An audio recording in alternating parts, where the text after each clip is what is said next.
There is a photographer who lives in Maine who has been named one of the 10 most influential women in the history of photography. Joyce Tenneson's name may not be all that familiar to you, but there's a good chance you have seen her work.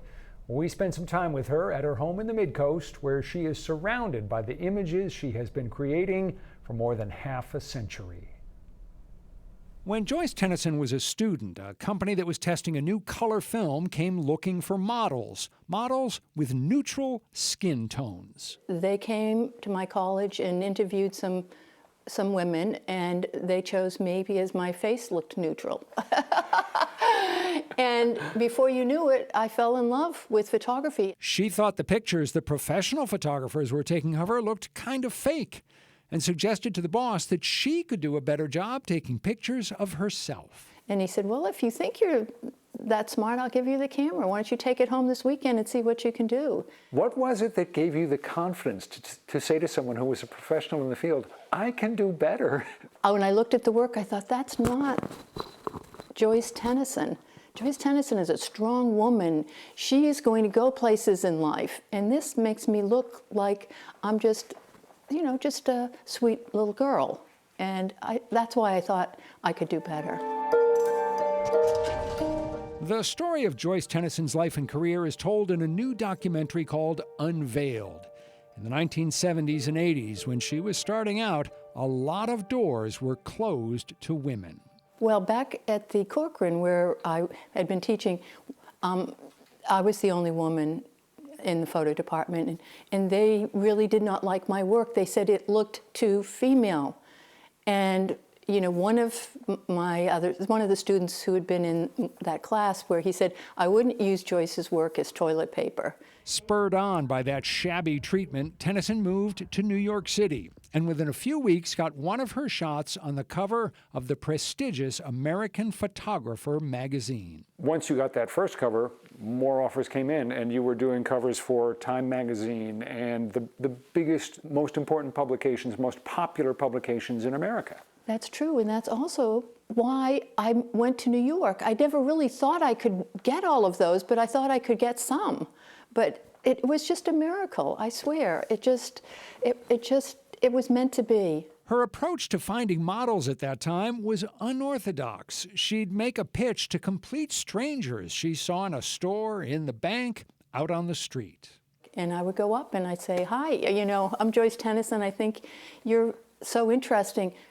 Would you come to my studio and let me photograph a serious picture of you, something that shows something deep about you, something that shows your soul, something that shows who you really are? Nobody said no.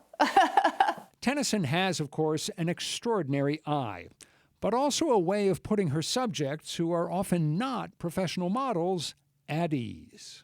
I often ask my subjects to close their eyes and to relax, take a few deep breaths, and when they're ready, just look in my lens. And this is what she did. And do you find when you do that really does, this may sound a little hokey, but it does kind of let the soul come out? I think it does. Tenneson is best known for her portraits of women, including women ages 65 to 100, a group that had been widely ignored by photographers. But she has also photographed nature, often within a few miles of her home in Maine. I just take photos of things that I find are interesting and timeless.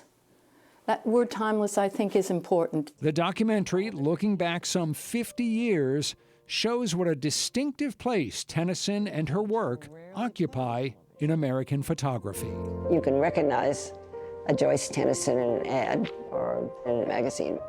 They've come to her because they know she has something recognizable and unusual.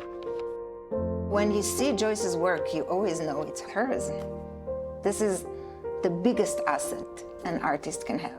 Because it has been a struggle for you, especially when you were younger, it must be really gratifying to have the popular success, to have the books sell, to have critics praise your work, to have awards bestowed upon you. It must be really gratifying. Well, you're kind to say that. I never think of it. I never think of the fact that I'm successful. To me, I'm still on the journey. She still shoots regularly, is still keenly engaged in her work. Perfect. Ooh, tough. Yeah. Oh, that I love. No doubt about it, Joyce Tennyson's journey is far from over.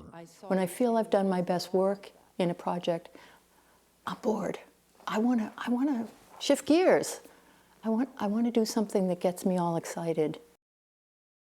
That attitude. She's been doing this for 60 years and still doesn't want to get bored, always wants to go on to new things, new challenges. I am so inspired by her, and I love the tactics she uses to get people to relax, because I think especially for women, you see these magazines and it's like, oh, check out the watch I'm wearing, check out the earrings I'm wearing. And when I saw that, it was like, you know what? See me. Look at me. And to be able to do that, that's an incredible thing. And the advice that she gives when she's photographing people who are not professional models, just close your eyes and think for a moment, and then we'll go with it.